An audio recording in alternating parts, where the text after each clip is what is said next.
bent. Nigga, where am I going? Drop the four in my cup, now I'm floating. I can't feel a thing, to be real, I just go through the motions. Where am I going? Nigga, I'm in deep like the ocean.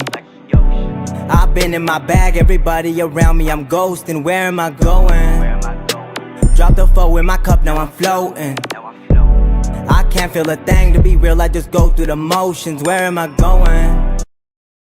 We are going to another episode of HardFoul Radio. Good morning, welcome to everybody that is joining us. It is a new time. We heard early in the morning. Thank God for the day. This is the show that values time and puts God first.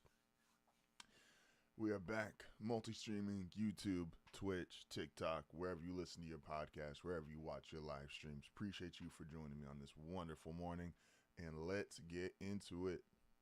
Sorry, doing a couple little quick quality checks. All right, excuse me. So, we have to start, obviously. Haven't been able to record this week, been doing some other stuff. So, we got to start with Michael Malone, man. The biggest news of the week by a mile is the Nuggets firing Michael Malone and their GM Calvin. There's now a stat that's been going around. Every coach, exclude exactly last year's finals with Jason Kidd and Joe Mazzulla, the last 5 years, the 10 coaches involved, the only two to still be at their team, Steve Kerr, Eric Spoelstra, multiple-time champions. They're obviously both going to be Hall of Fame head coaches. Everybody else is gone. And we're going to obviously have different levels of opinions in how great these individual coaches are. A lot of people don't have someone like a Mike Budenholzer, even though he won a title with Milwaukee. We don't view him in the same light that we view some of these other championship head coaches. That's just the reality of it. When you go down this list and you're starting to see it's all right, you can, and I believe Michael Malone can coach. And even another guy who doesn't have a championship, but another guy who I truly believe can coach is Taylor Jenkins. Taylor Jenkins is a really good coach, was just fired by the Memphis Grizzlies a few weeks ago. And we're just like, what coach is safe? This is one of those things that just doesn't make sense to me. I'm not going to really argue with people on if this guy should have been fired, if this guy shouldn't have been fired, or what are owners doing. But it doesn't make sense. If you're in a company and your company is thriving, that means you have expectations. The expectation, if you work for a Microsoft, if you work for an Apple, if you work for a Google, one of these huge corporations, there's expectations that you turn a certain level of profit and you have a certain level of production because you have such a huge overhead. It mandates it. It forces it. It just has to be there, right? But with that being said, why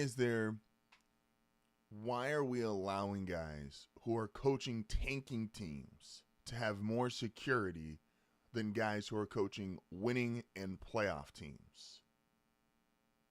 If you coach a team and you either get to the finals or you win the finals, you have less job security now than a guy who is literally on a tanking team. Like, does Willie Green have more security coaching the Pelicans, who because of their injuries they are tanking, or coaching the Wizards because they're tanking, or coaching the Hornets? Like, why does that give you more job security than Budenholzer with the Bucks or Malone with the Nuggets?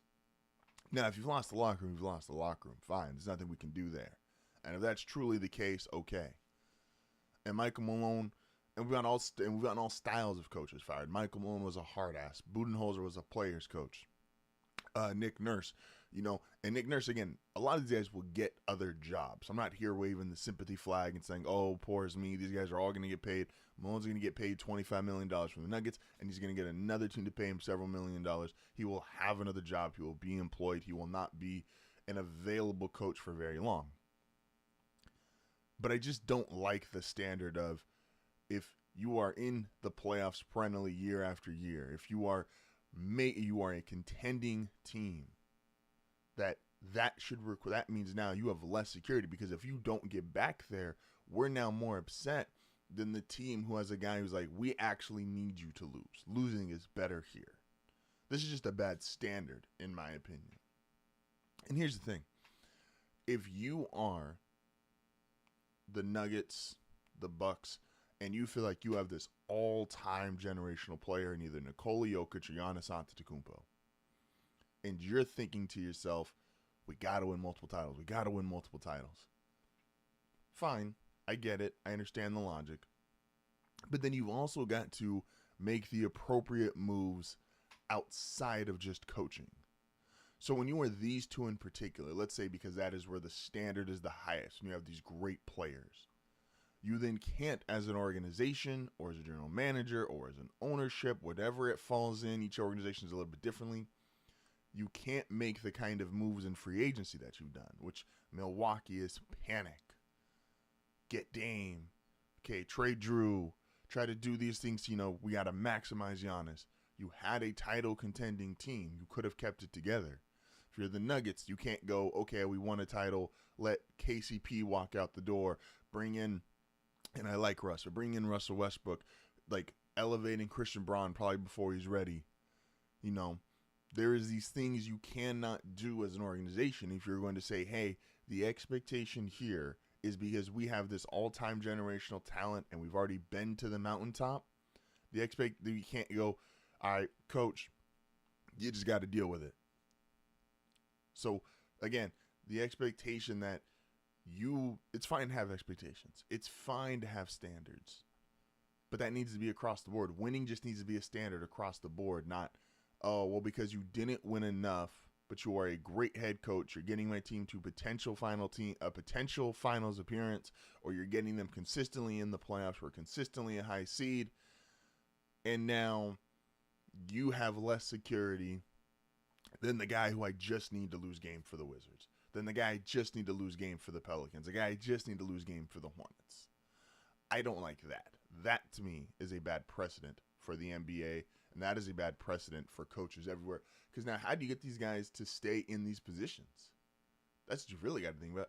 How are you going to get someone to accept, and they get it, money talks, and they're going to sign multi-million-dollar deals. But I need you to come and coach Nikola Jokic, knowing you probably got a 2-year run, maybe 3-year run, and then we're going to pull it. And it's like, oh, Michael Malone had 10 years there. Yeah, but Malone, again, when he first got there, they weren't winning in Denver. He got them to be a perennial playoff team. They weren't a contending team for titles until they got Jokic. So, what is our standard? You would rather be... Monty Williams extended his career by going to coach the Pistons, or by not coaching the Suns. That's what we want the standard to be in the NBA? Just saying. Moving on really quick to the NFL. There's a lot of basketball to talk today, but the one thing NFL I didn't want to get to is that according to Adam Schefter and several other insiders, the likelihood is the Cleveland Browns are going to take Travis Hunter with the number 2 overall pick. Now, I'm not going to come in here and tell you Travis Hunter shouldn't be the number 2 overall pick. I'm not going to come in here and tell you that Travis Hunter is a bad decision at the number 2 overall pick. Travis Hunter is probably the best pure athlete in this draft, and him and Abdul Carter are 1A, 1B, the best prospect. So you're not getting a bad player by any means with Travis Hunter. I'm not even going to attempt to start that storyline. But in football, where the quarterback is such a polarizing position, the Cleveland Browns are, as insane as it seems, just a season removed from making the playoffs. And they did that with a 40-year-old Joe Flacco. So there's clearly talent on this team. And while I did think that the nasty man his contract was eventually going to make Myles Garrett obviously requested a trade, and then they threw $160 million at him. I understand it. That they were going to have to start peeling away at some of this roster and losing some of this talent they had accumulated, which was the most talented Browns roster of my life.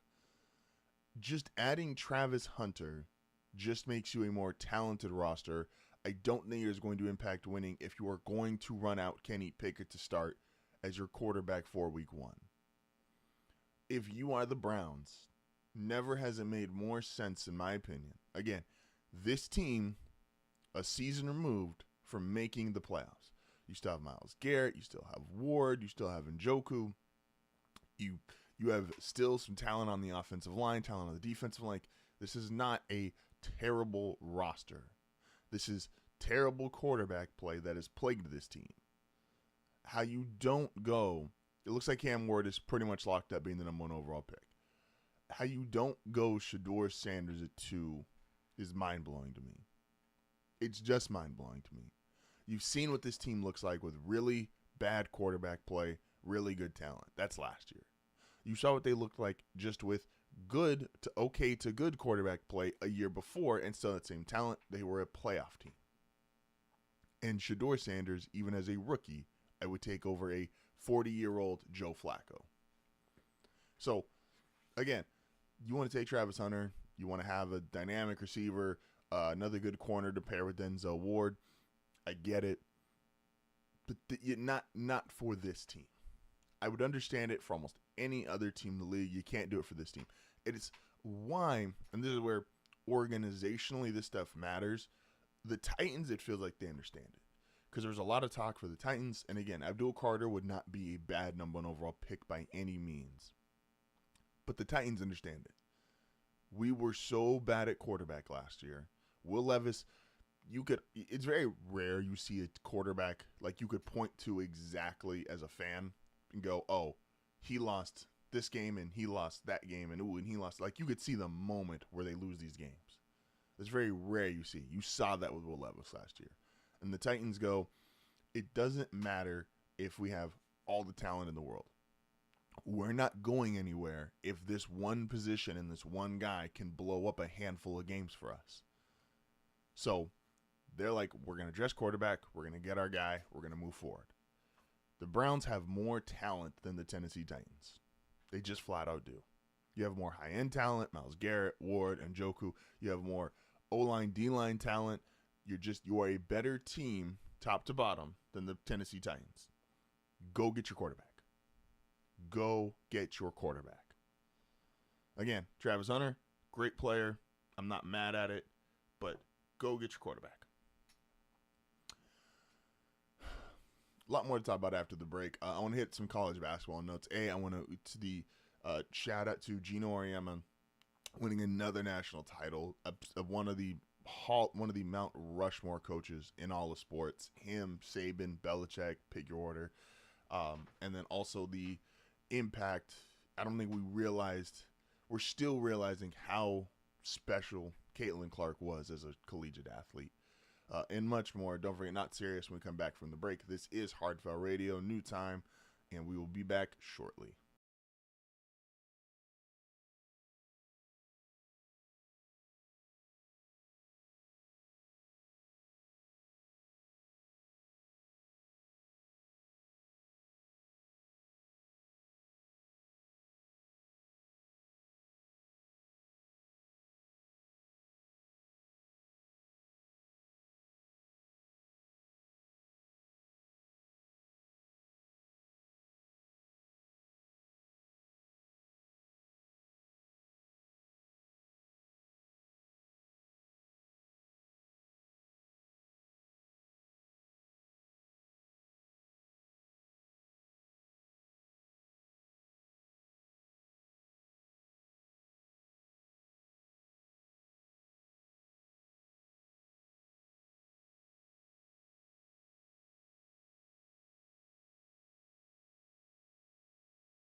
you want to go the God route, you want to make it DBZ, fine.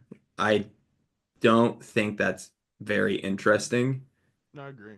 And I think that like you can do these crazy like I think one of the things people hoped for with Boruto, and it was when we went to go see that movie years ago, and it's when we got like the manga announced and when they announced the show and everything. hmm And the hope was that it would go back to the roots of what made Naruto popular. hmm I just think the creators didn't understand what made Naruto good. For us, No, there's I gonna agree. be an audience of people that want ass kicking. I just don't think it's the fun. Like, I don't think that's fun. It's Oh, it. wow, Boruto has hands. And I'm like, but me too, man. Like, I don't know. Like, And we are back. This is HardFoul Radio. Appreciate everybody for joining in. I know it is early in the morning, so thank you for getting up with me. So, two things here really quick, and both really quick in regards to college basketball, short and sweet here. Gino Auriemma wins another national title. Gino is on the Mount Rushmore of sports, and I think he is solidified. I think Saban, I think Belichick, and now Gino Auriemma are absolutely three of the four faces on the Mount Rushmore of all-time sports for coaching. Now, that fourth spot is going to be super debatable. There's obviously Pat Riley's going to be in conversation there. Greg Popovich is going to be in conversation there. And what I think is going to make Gino's case and why I think he's solidified even over some of the NBA guys is because Phil Jackson has the best resume, but we don't view him the same anymore because we just understand. Like you had Michael, Scotty, Shaq, Kobe, like talk about, to our first segment of what are the expectations with great talent. Maybe nobody had more talent / expectations, someone like Phil, and it's, you should have been doing this. The other guys, Red Auerbach is probably a little too early for us to really appreciate it. And so, he's also got obviously all the titles, Bill Russell, but that team is also stacked with Hall of Famers.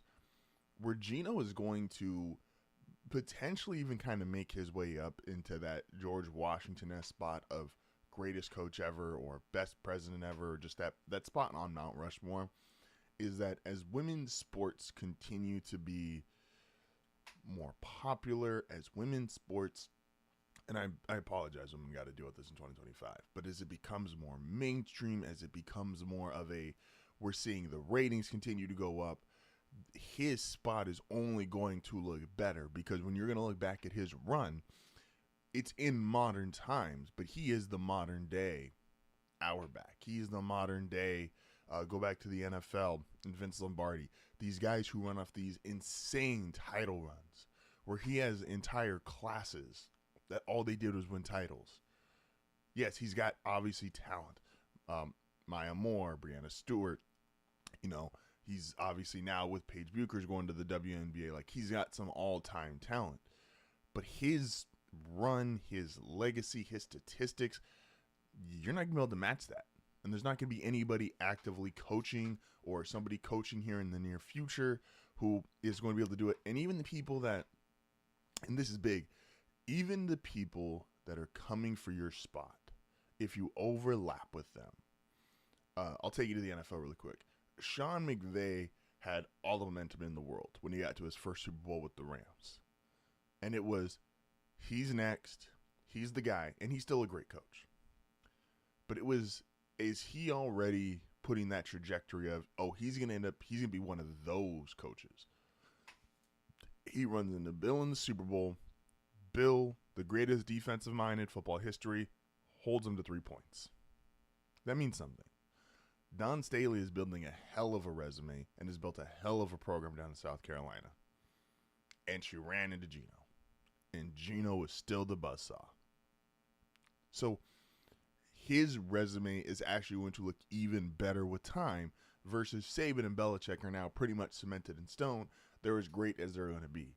And they're both great on, obviously, the defensive side. Belichick is the greatest defensive coordinator and defensive mind in the history of football. Saban is probably the second, and especially his unique ability to work with corners and defensive backs and safeties is going to elevate him, obviously, in a lot of regards. The other thing, too, is when it comes to Belichick and Saban, and again, Geno's amazing. Belichick and Saban are going to be an interesting conversation because what do you weigh more? Talking to Tony about this. What do you weigh more? Because he has Saban as his GOAT coach. Do you weigh that Saban has a bunch of 5-star recruiting classes and consistently had the best talent at Alabama? Obviously, was still a great coach. Or do you weigh that Belichick had the GOAT player? Like, what, in your opinion, gives more of an edge or helps more as far as winning games, all that stuff?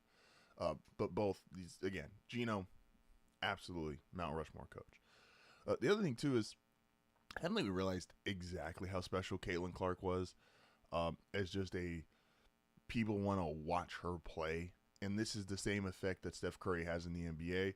And it was maybe never more apparent that these two are parallel and the comparison between them. The Women's National Championship game just the previous year with Caitlyn Clark, 18.9 million viewers. That is 10 million more than what this UConn South Carolina game got. And this is not to disparage anyone that was in this last championship game. Paige Buchers is an all-time talent. She might be better than Caitlyn as an overall player. Again, there's been guys, not many, but there's guys who've been better than Steph at points. Durant, Giannis, Jokic, LeBron. But Steph is such a unique draw. And Caitlyn is such a unique draw. When you have a skill set that is just clearly better than everybody, but it's also something everyone can replicate. Anyone can shoot the basketball. Look at the NBA currently. Look at the way the WNBA, like the WNBA actually plays more, ins, outs, X's and O's basketball than the NBA does. But the NBA, everyone's shooting threes. And even though regular people can't actually do this, it feels like you could go out there and shoot a bunch of threes and do what these guys are doing on the court. And so when Caitlyn and Steph, when they are relatable, I could do that, but they're doing it at such a high and prolific clip. It is some of the most fun and must-see basketball you could ever watch in your life. And her and Steph, and it shows both. And Steph does bigger ratings than anybody in the NBA. Caitlyn's going to do bigger numbers than anybody in the WNBA, or obviously she was doing bigger numbers while she was in college. They are just special kinds of attractions to watch, just super unique athletes. And again, it's unfortunate that it's used in Caitlyn's case to always kind of disparage and to put down her contemporaries. But the reality is she's just special. And you shouldn't have to feel bad for being special. She's just a special player. Not saying she's the best player. And I'm not saying Steph's the best player in the NBA. Nor even at his peak was he the best player in the NBA. But they are absolutely the most interesting, the most fun to watch. They get the biggest numbers because they get people to a television. Tiger Woods, even after he started to fall off, still got people to a television at a higher rate than any golfer ever. It just is what it is. All right, it is that time of the day. It is time for stuff that is not serious. You know what we do here. It's not serious. Take a handful of things that I want to kind of address, but they're not worth full segments. And for the most part, which we're going to get to when we close out today, we're going to get to the reality of a lot of these situations for how just not serious they are. We got to start with the Ja situation. Look, Ja is, I don't know what we want to say here. I don't know what's worse or what's less serious. How Ja acts or the conversation around Ja. If you want to say the NBA is unfairly targeting Ja Morant, then just start with the conversation around Ja. If you want to say the NBA is being disingenuous in how they're handling it or in the conversation around him, like, he had a gun in a strip club. Like, can we just be honest? He had a gun in a strip club and he went on IG Live and let the world know. Someone didn't call the cops. Someone didn't report it. He told everyone, this is where I'm at. This is where you can find me. And this is what I have. He did that. This would be like the Mahomes family if, the younger brother, if he wasn't on TikTok and Instagram and showing everybody that was doing these things, people were going looking for him. They're not. You're revealing it.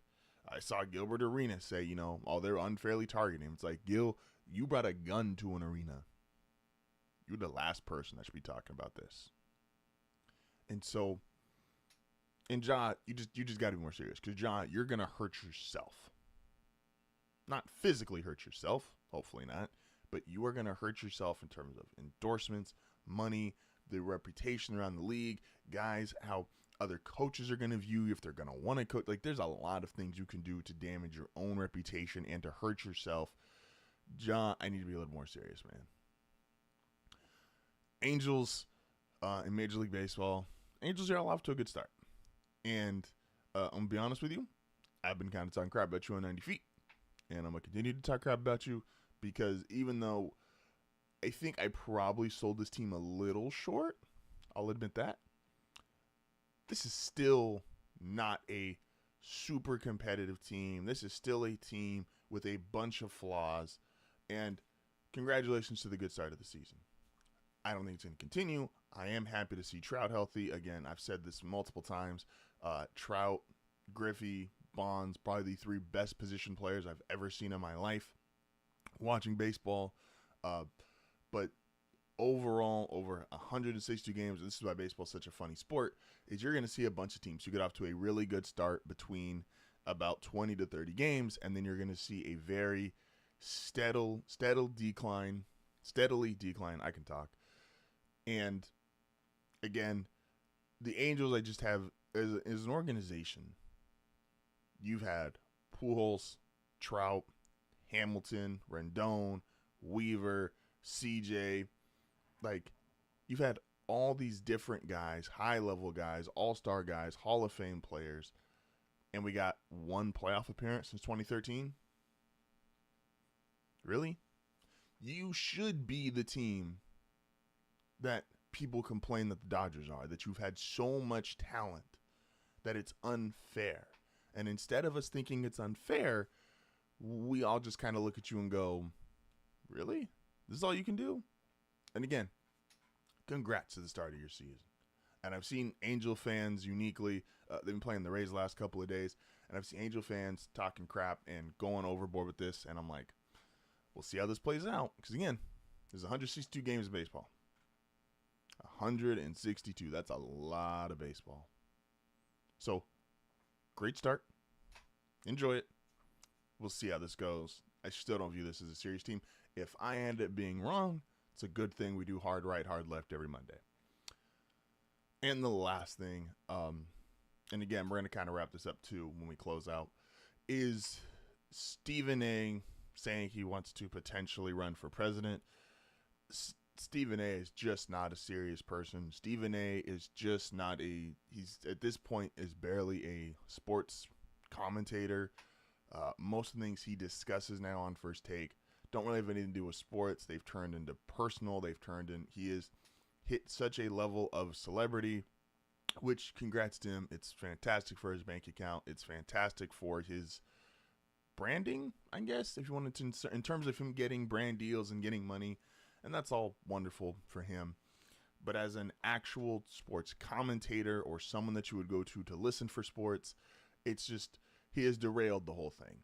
And I want to throw this out there before we go to break, is Stephen A. has made multiple attempts at LeBron. Obviously, we have the most recent one with the encounter at Staples. But he's made multiple attempts at LeBron throughout the years of, what has the NBA done since you became its face? And he's discussed load management, player mobility, and that there's all these things that he's basically saying, hey, the league is actually in a worse place since you've been the guy. Well, have you looked in the mirror, Stephen A.? Sports media has been in a worse place since you've been the guy. Since First Take has become this mega monster that everyone has to watch out for and that everyone has to be aware of and everyone's going to watch, and you get however many millions of views every day and you get however many millions of people watching your show every morning. What has sports media devolved into? but a bunch of hot takes, a bunch of lackluster opinions, a bunch of people going, well, I think that you have turned, when we're going to get to Ovechkin on the other side of the break, you guys turned Ovechkin passing Wayne Gretzky, a record that was by hockey people, and I'm not a hockey person, deemed to be impossible. That was going to be a record that lived forever. And you turned it into a LeBron, Jordan, Kobe debate. So ask yourself, if you want to take all these little pop shots at LeBron over the years, what is basketball, what has the NBA turned in since you've been the guy? What has sports media been since you've been the guy? And look how far off the rails we've gotten. Stephen A., Ja, the Angels, not serious. When we come back, we are going to talk about Ovechkin because breaking any record from Wayne Gretzky is just not normal. This is HardFoul Radio. We'll be back momentarily.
I'm joined, as always, by the Father Willis in the building. How we doing, man? Sensational. How was drinking after 40? I hear that shit hits harder. Yo. Drinking at 40 is crazy. Number one, I never said I was drinking. First, I'm 32. As of like a week and a half ago. Second, I didn't even say I was drinking. I just said I was outside. So you gonna convince everybody you was outside and had no alcoholic beverages at all? Nah. I'm just saying I never said I was drinking. I ain't say I wasn't either. I understand. Understandable. This nigga said in the text message before we got on this shit talking about like, yo, I'm about to have a macchiato. I did not say I was about to have a macchiato. Tony said something about Italian, so I just named it Italian style. I heard macchiato. No, I said you can never go wrong with a macchiato. I got regular coffee though. All right. Hey, shout out to them. You can hear them more on Group Chat Podcast every Sunday. Appreciate that. That's Will and Tony. So we got to talk about this, and this is never going to be talked about enough because hockey's not that kind of sport, unfortunately, from a mainstream perspective. And I'm not the hockey guy, so if you come into me for hockey stuff, it's all bad too.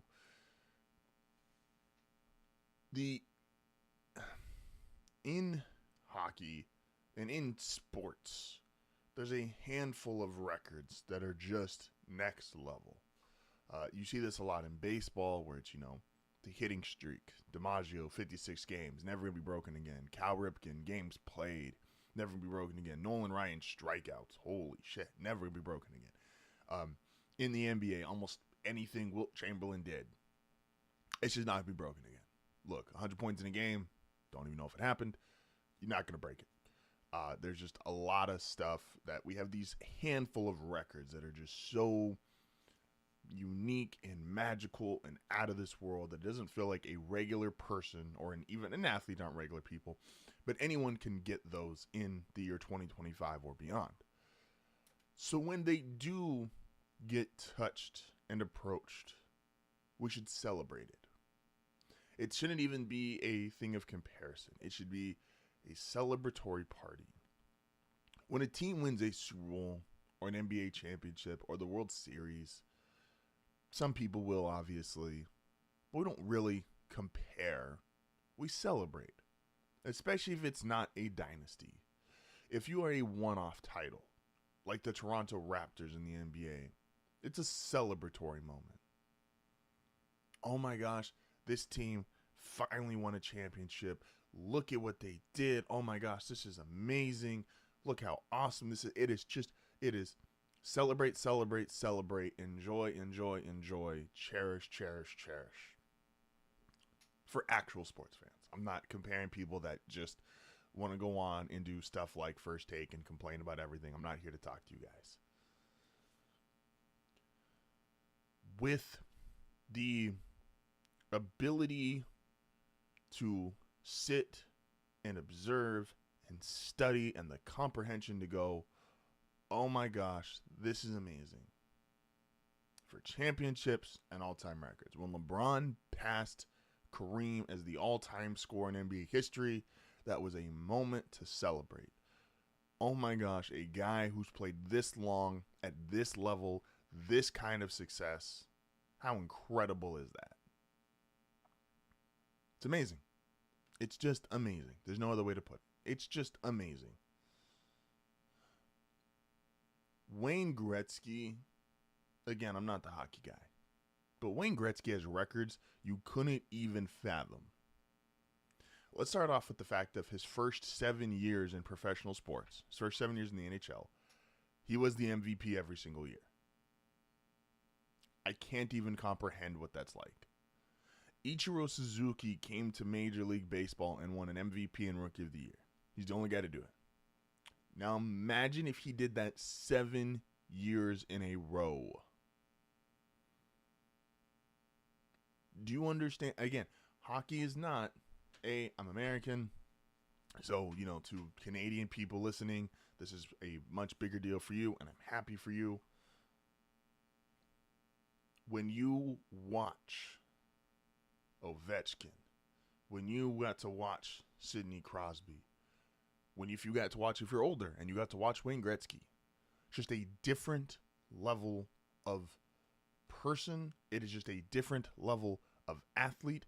It is just a different level of all-time greatness. And so anyone who passes his records, like as an NBA fan, we're not going to see anyone pass what Wilt Chamberlain did. It's just not going to happen. Like, we're not going to see that.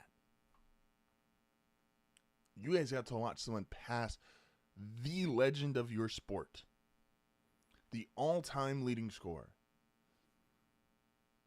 Can we just take a second and appreciate how insane that is? And again, to my not serious point, like, it's why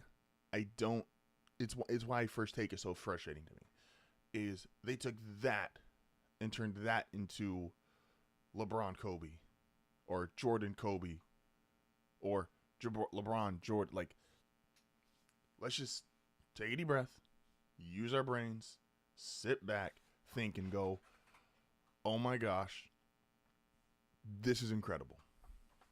This is absolutely incredible. And there's no other way to phrase it. It is just incredible.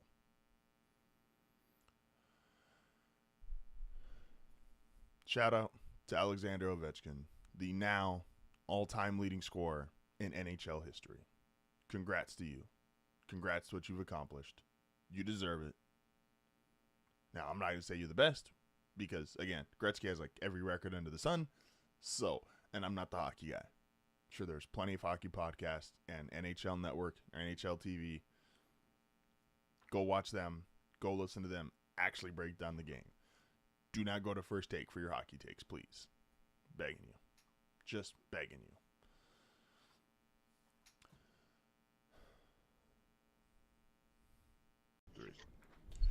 And with that, we are joined by Will is in the building. We standing in a nice 6'1". He said he fasted before this, so let's say 195. 6'1", 195. How we feeling today, you being man? generous? I'm not feeling 195. I can promise you that. Man, look, weight is a whole different conversation. I'm 6'9". Weight's a whole different conversation. Niggas ain't been under 200 since fucking high school.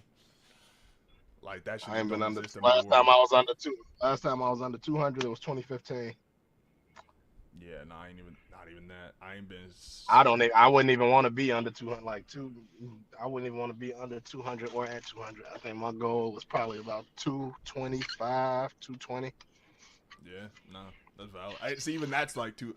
If I'm 220, I'm walking around here like, you know how there used to always be like a dude in the NBA every year? You'd get like the 6'10", 6'11" dude, like right out of college. Bro, be 6'10", 215, like with fucking skin and bones. Yeah, nah, you probably get around. You could probably get to around like 235, 240. That's probably my low. I don't know what you weigh now, but I'm generally sitting right. Well, exclude last year. Last year I was wilding, but I've been pretty much. If I'm doing everything right, I'm sitting around 260. I've been heavier than 260, but again, I was wilding, so that don't count. We got to hit right now. I'm at like 240. I'm trying to get to about 225ish. We got to obviously hit the story of the day, which is we have our second head coach who has a team in the playoffs, fired less than 2 weeks before the postseason. The Nuggets just let go of Mike Malone. I don't get it. I'm like, Taylor Jenkins, fine. If Ja has an issue with you, which a lot of times when there's surprise coach firings, it is because there's disagreement between him and the star player. And fine, if Ja didn't get along with Taylor Jenkins, cool. Neither of them had a resume that you could say independently. Like, if the resumes are average, you're going to go with the player, right? Because Ja's in his prime versus you could theoretically get another Taylor Jenkins. Michael Malone's the all-time leader in wins. He just won a title not even 2 calendar years ago. And Jokic doesn't strike me as the guy to be like, nah, fuck this nigga, get him out of here, right? Like, he's not like a complaining type of star player in that regards. Winning the title don't keep you safe no more. Like, what did you make when you first heard the Mike Malone story? I mean, I think the first thing I went to was that he must have lost the locker room. Yeah. So now, but I think what was interesting was them firing him and firing the GM. So, like, one of the things that I liked that the Celtics did was with Brad Stevens when they moved him into that GM role. So it's like he may have lost the locker room, and it was like he took them as far as he could take them from a coaching perspective. But everybody I think was able to kind of see Brad Stevens' value, as a basketball like exact, whether it's coach, GM, or whatever the case is, they kind of knew that he was valuable to still have around. And not number one, I guess we don't know whether Mike Malone would have been interested in anything like that, but I think when you have somebody as good as Mike Malone, you find ways to kind of keep him around, and maybe that's not in a coach, and maybe that's not as a coach, maybe as a GM, which obviously you were getting rid of the GM. Yeah, it's also to like when you start looking at like certain guys' career and the way stuff plays out, it shows you how close it is to like what makes you an all-time legend versus what just makes you like a great player. Like now, theoretically, if the Nuggets don't go anywhere this playoffs, Jokic and Giannis are two guys that got multiple MVPs. Everyone acknowledges them as greats of this era, but what's going to separate them from the guys like D Wade, who's got multiple titles, Bron's obviously got multiple titles, Kobe is like, you almost just missed that opportunity. It's like, right after Milwaukee won, you would have said, oh yeah, Milwaukee could have gone back-to-back. Denver, after they won, you could have said they could have gone back-to-back. And now if both of them retire with only one ring, it's going to be looked at as a missed opportunity because they were both acknowledged as the best in the sport and their peaks were so high. I'd be remiss if we didn't talk about it. We are starting to get Hall of Fame inductions and the Hall of Fame announcements for the NBA and basketball, because basketball puts that all together. And a certain player got inducted into the Hall of Fame. So I'm going to throw it up to you. Dwight Howard's making the Hall of Fame. How you feel about it, bro? Shout out to Dwight Howard, but that ain't why we here. Shout out to Dwight. I was a Dwight fan when he was with the Magic. Dwight was doing his numbers. Does Melo have multiple time defensive player of the year, right? Yeah.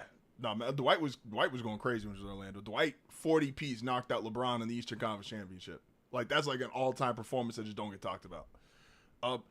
Obviously Melo being your favorite player. Does Melo have an underrated career? Because unfortunately with the rise of social media and the way some of these shows have, he kind of got put into this class of it's like, oh, you either got a ring or you don't.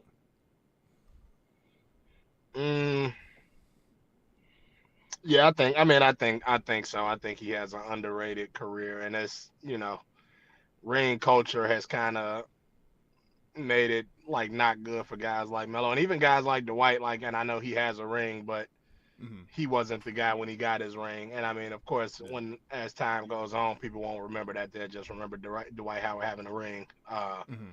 But I think ring culture definitely ruined, not even just for Melo, but there's gonna be a lot of players that get that down the line. And I mean, I think is interesting. And as time goes on, things just change, because I don't think we ever view T-Mac like that. Like, oh, he never got a ring.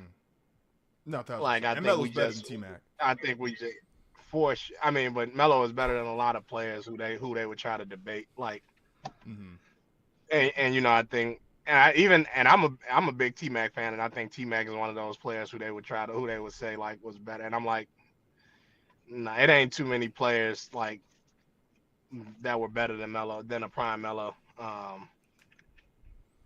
Do you feel? Yeah, man, shout out to my man, legend, Hall of Famer.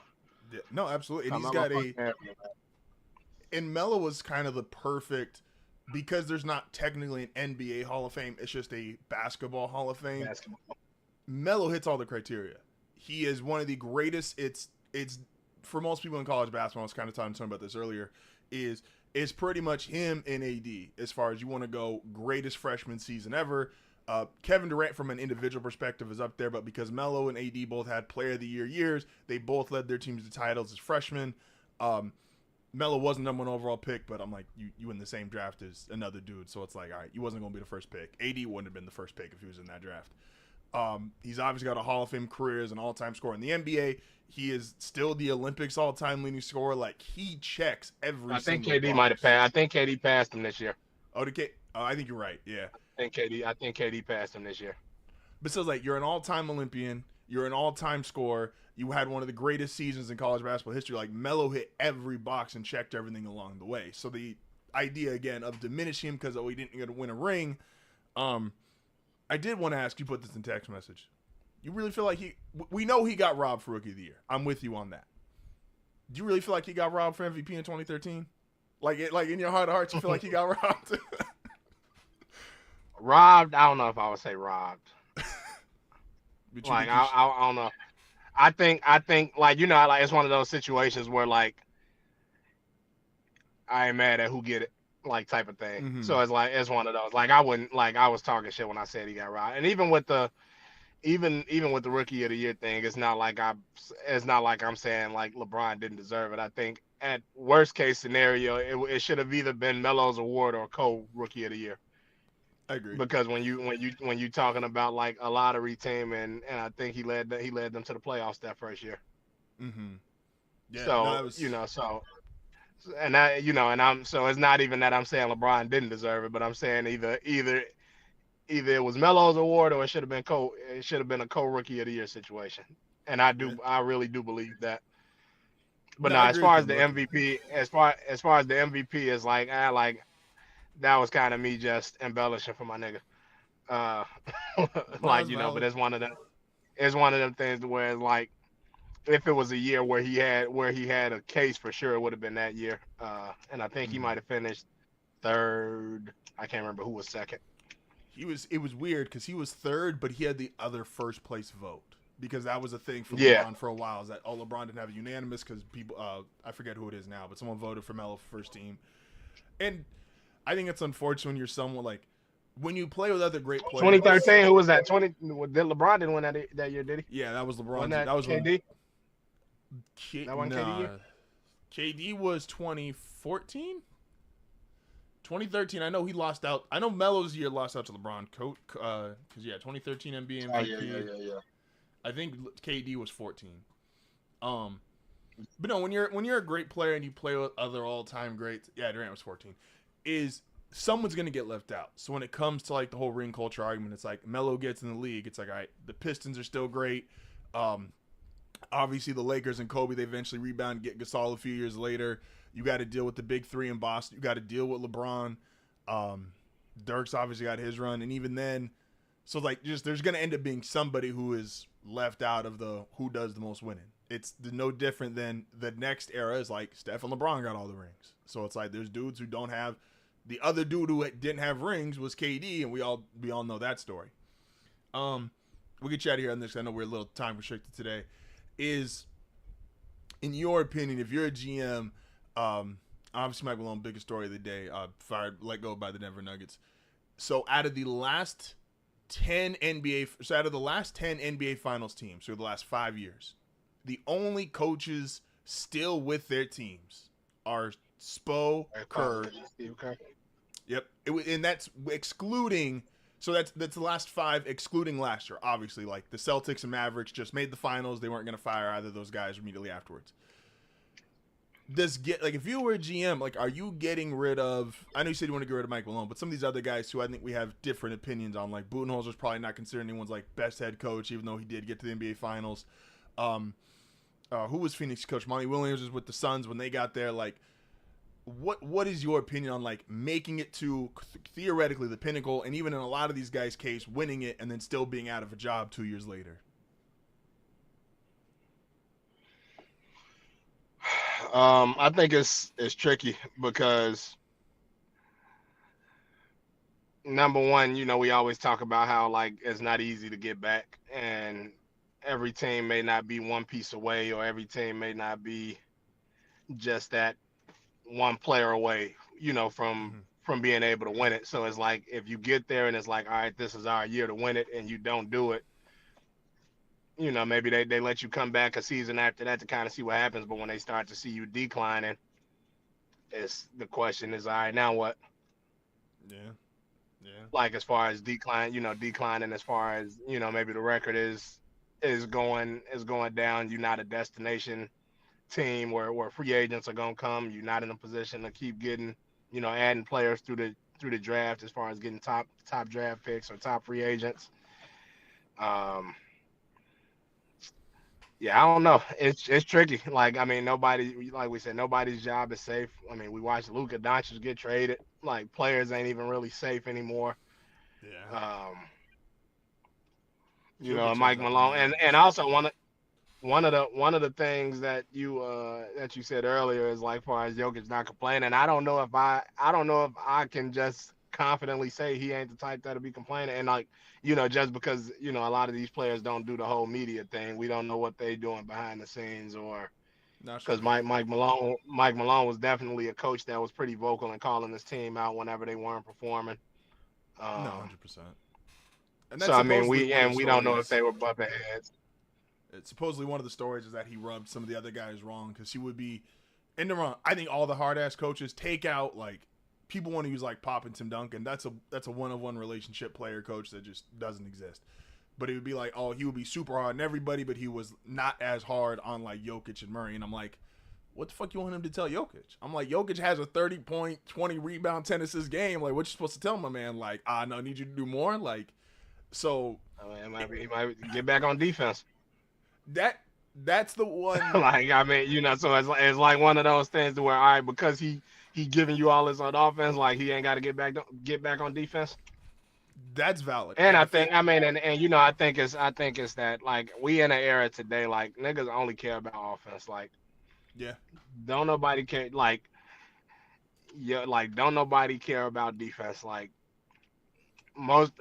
for a long time, like most of the guys who have been considered the best player in the league have been two-way players, or at least maybe an offensive threat, and they get put effort in on defense. Like, even if you ever, like, I mean, outside of who, Steph Curry, who was debated to be the best player in the league, and even then, like, I mean, most people would have probably still said LeBron. But you talk Yeah. about LeBron, two-way player. You talk about Kobe, two-way player. You talk like, this That's is the valid. only, like, we in the era now to where it's like you don't got to play both sides of the ball, because realistically, I mean, if it had to be a two-way player today, it would be honest. Like, who, Yeah. or I mean, you can even consider like somebody like a Tatum, like, who plays both sides of the ball also. But like, right now is the only time where you don't have to play both ends of the ball to be considered the best player in the league.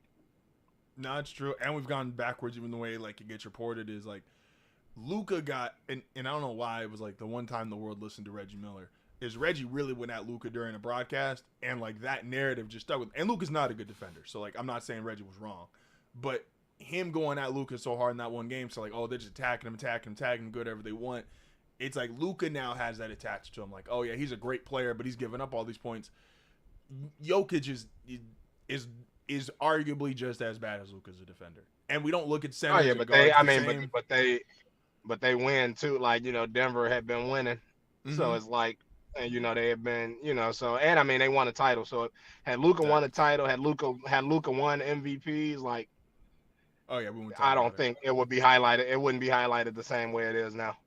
I But because you 1,000% haven't agree. won a title and you haven't won any MVPs, like, the biggest thing about Giannis before he won a title was that he couldn't shoot. I ain't heard a nigga mention a jump shot about this nigga since he won a title. That's 1,000%.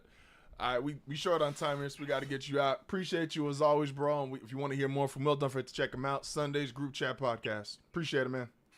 Thank you.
and some guys there on defense who are absolutely worth it, as well as Mike McDonald coming in from Baltimore. You have Pittsburgh, TJ Watt, that defense. The Buccaneers defense, and then you have the Jets in week 4. So, and we are back. So, we are going to be doing, I was trying to do this yesterday, but unfortunately I ran into enough time, is the bar for each sport. But I want them to be more than just rankings outright. Obviously, there's going to be some power rankings on Tuesdays, and that'll go kind of with the sport. But the bar is a player ranking, and I started with the QB bar. Suits LA, we just got back. Anyone who knows me knows I've been a huge fan of sports. Sorry. Oh, man. Sorry, I just got a message. Been a huge fan, and anyone that knows, I'm a huge fan of Suits. My wife and I binged all of it. Suits LA is back. I'm letting a few episodes go because I want to kind of binge once they have a season going through. And so, but making the rankings, you know, the NBA bar, the QB bar, and then the MLB bar, it's great. We've all got B's in them, so we can use them for each of them.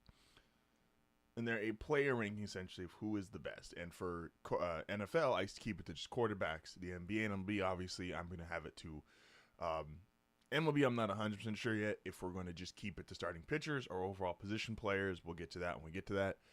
But the NBA will brought up a good point. And I think we should make it a little more specialized. And that's because someone like Jokic, who we all acknowledge is the best player in the world, but is not a great defender or even a good defender by any means, is should we put him in a different class than we do Giannis? Again, when you have lawyers, you have lawyers that do well in family court, you have lawyers that do well in business, they all specialize in something. And is that the way we should view the NBA? Is you have guys who are clearly elite at one side of the ball. This is Jokic on offense, and we'll use Gobert on defense. And those guys obviously have their, Jokic's case is, again, best player in the sport. In Gobert's case, he's a multiple-time defensive player of the year and the guy who I think is more appreciated now than even a few years ago, now that we're a little more moved from the trade and all those draft picks. Should they be separated as far as a bar ranking? And I think the long-term answer is yes. I could have, if you just want a, and I'm not, and I want to be very clear here, there's different levels to this. Like, there is a public defender level of lawyer who is, if you want to go with just defensive guys, you get someone like Lou Dort, one of my favorite players, Herbert Jones. Throw in Kyle Anderson was probably in that class. Those are guys who are just really good on defense, but they're probably not game-changing impact guys. And even though I think Herb Jones is, that's probably some bias, and he's been out this year, so he wouldn't make it anyway.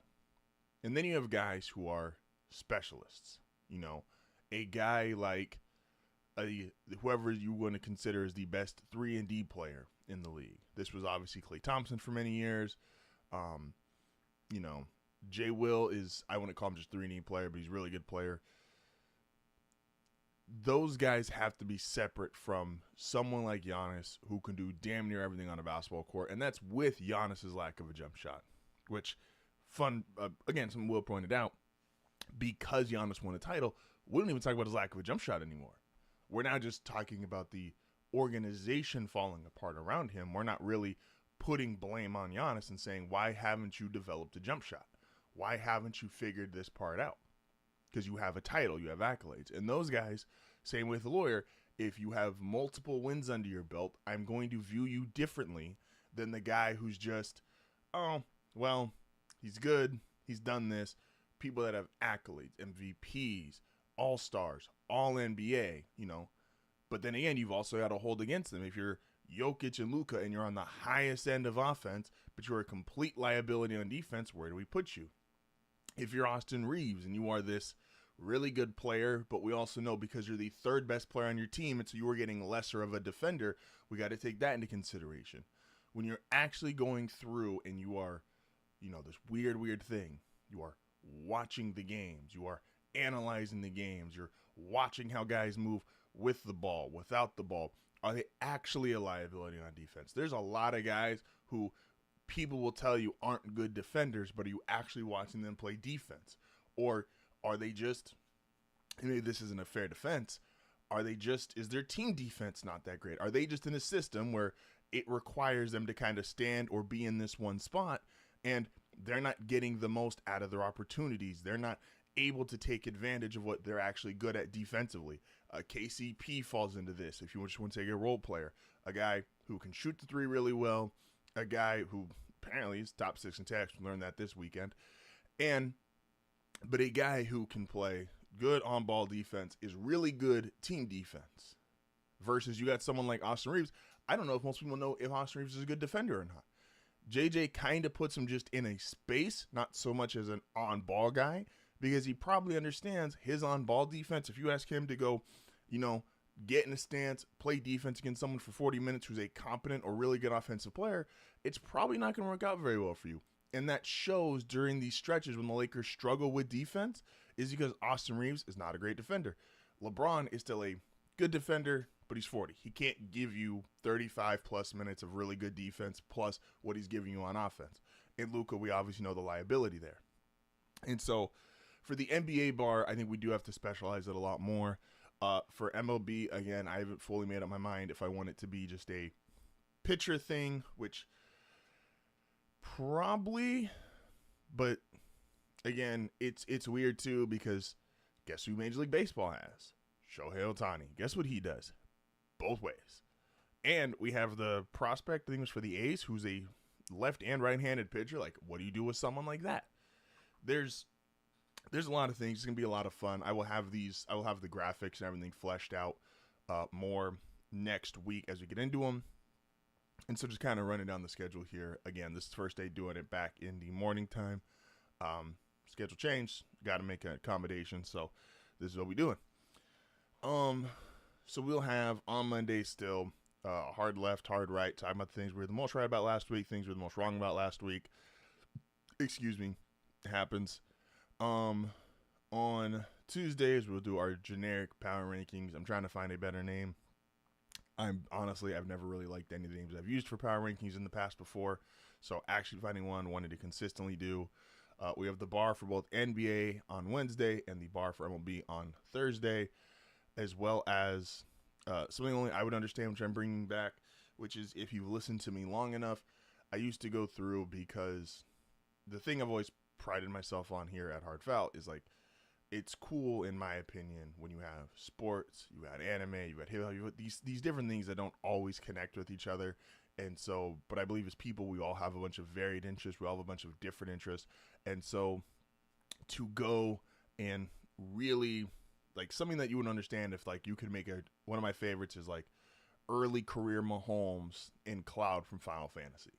Like, these two standout figures amongst a crop of, at the time, Mahomes was one of a bunch of really talented young quarterbacks. Cloud was the standout character for a franchise that had nothing to do with each other. And so, stuff like that. I'm really excited to bring that back. As well as we're going to have some fun with some Mount Rushmores here these next few weeks. Again, I kind of alluded to it today.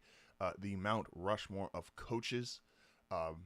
Gino Auriemma, I believe, is on that list. Nick Saban, I believe, is on that list. Bill Belichick, I believe, is on that list. Someone like Pat Riley, Popovich are also going to be on that list. And so, and again, we got a new time in the morning. I understand not everyone's going to be up this early to hear it. But again, that's why. Great thing about podcasts, you can get this wherever you listen to podcasts, Apple, Spotify. The YouTube video will always be there because it's done live. So a lot of fun stuff. A lot of good things going on here. Closing out today. Now, I want to be very clear because this is going to sound hypocritical, so I want to take the hypocritical part and I want to throw it away. When I do not serious, it is for a point. It is for stuff that I believe should not get mainstream attention. It is for stuff that I don't believe should be segments for shows. I saw a tweet yesterday and it was, what are mainstream media like FS1, ESPN, some of these shows, what are they going to do when LeBron retires? And some of them had wild headlines, wild segments. One was, does being an only child affect LeBron? Is insane. when I do that, though, that is specifically, I want to kind of say, hey, this is stupid. This isn't that important. And I want to boom, boom, boom, get it over with. That is different than what I'm about to say. To anybody out there, if you are just starting, you are planning on going into the business, you've got your own YouTube channel, your own podcast, stop complaining about sports media. And I know that's going to sound hypocritical coming from me. You need to just be, instead of spending time complaining about, wow, Stephen A. Smith doesn't watch basketball, and I have this problem personally. Instead of complaining about the TNT guys, oh, Chuck and Shaq don't watch basketball, just go be the person you want to see on these shows. Mind the Game, LeBron, Steve Nash, formerly LeBron, JJ Redick, they don't have to go on there and start their show off with, well, you know what? Stephen A's just wrong again. Man, Shaq doesn't know what he's talking about. They break down the games. They talk about basketball in a way that guys like that love to talk about basketball. They talk about X's and O's. They talk about game plans. They break it down on a level that is for two guys like that, whether Steve Nash, Redick, and obviously LeBron, guys who are basketball savants, guys who have forgot more basketball than most of us will ever learn or ever know. They didn't go out there and have to shit on everybody. They didn't have to go out there and bring other people down. They just went and talked about the game the way they wish the game was talked about. That's it. They figured it out. They do what they want to do. And if you are someone you are interested in, it doesn't have to be sports. If you're interested in anything, and I don't know every media space, I don't know everybody who's big in their own different versions of content. If you don't like what someone is doing, go do what you want to do, or go do and be how you would want it to be presented. Again, we talked about Ovechkin. I talked about Ovechkin because I believe there are certain sporting events and moments that are bigger than just, oh, I don't really watch hockey. Breaking one of Wayne Gretzky's records is an all-time moment in the world and in the history of sports, and that deserves to be discussed. But if you are some huge hockey fan, and again, I don't know the hockey space, I don't know hockey media, it's not my world. But if that's your world, that's what you're into, that's what you want to celebrate, go celebrate it. Don't spend your time tearing down these people who are already entrenched, already making so much money they're not going to deviate for what they're doing. And don't fall in love with them just because, especially if they make a brand doing something different and then they're a part of this space, like a Shannon Sharp, who I was watching old clips of when him, LT, and Dion were on NFL Network. That was gold TV, and they were all extremely knowledgeable about the game of football. They're three of the best to ever do it. Per position. At the time they were doing that show, Shannon, you could have made an argument, was the best tight end ever. Gronk and Kelsey weren't around yet. Well, Gronk was early in his career. LT, you could have made an argument, was the best running back or one of the best running backs, and Prime was obviously the best corner. And the way they did that, and the way that show worked, was amazing. Shannon now having his own, which props to him, his own media company, his own podcast, his own night show, plus he's on ESPN, plus he's doing the interviews. He's not going to be that guy anymore. And that's fine. That's fine. Let Shannon do what Shannon wants to do. That's his choice. He uses his own money, his own resources. He does what he wants. He's a grown-ass man. But if you want to do that, go do what you want to do. Go talk about what you want to talk about. Be who you want to see. It's real simple. With that being said, appreciate everybody as always. This is HardFoul Radio. We'll be back momentarily. We are back to 5 days a week. I know we started halfway through this week, and there's been a lot of stuff going on the last couple of weeks. I haven't been able to do it consistently, but extremely glad. 5 days a week, HardFoul Radio. You're still going to get 90 feet every Thursday. You're going to get group chat every Sunday and A&M every Friday, as well as still a draft edition of HardFoul Radio every Monday.